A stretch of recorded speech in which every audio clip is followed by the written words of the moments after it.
విశాఖలో east India petroleum కంపెనీలో మళ్లీ మంటలు చెలరేగాయి. సహాయక చర్యల కోసం నేవీ సిబ్బంది రంగంలోకి దిగారు.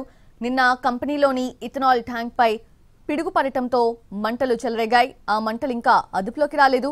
ఇవాళ మరోసారి మంటలు చెలరేగాయి. ఇథనాల్ ట్యాంకర్ పై భాగంలో పెద్ద ఎత్తున మంటలు ఎగిసిపడుతూ ఉన్నాయి. ఇండియన్ నేవీ హెలికాప్టర్స్ తో సహాయక చర్యలు చేస్తున్నారు. మంటలను అదుపు చేసేందుకు ప్రయత్నిస్తున్నారు.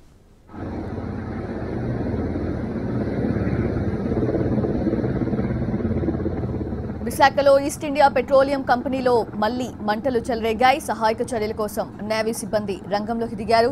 నిన్న కంపెనీలోని ఇథనాల్ ట్యాంక్ పై పిడుగు పడటంతో మంటలు చెలరేగాయి.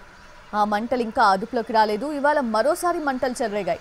ఇథనాల్ ట్యాంకర్ పై భాగంలో పెద్ద ఎత్తున మంటలు చెలరేగుతున్నాయి. ఇండియన్ నేవీ హెలికాప్టర్స్ తో సహాయక చర్యలైతే కొనసాగుతున్నాయి. మంటలు అదుపు చేసేందుకు ప్రయత్నిస్తున్నారు.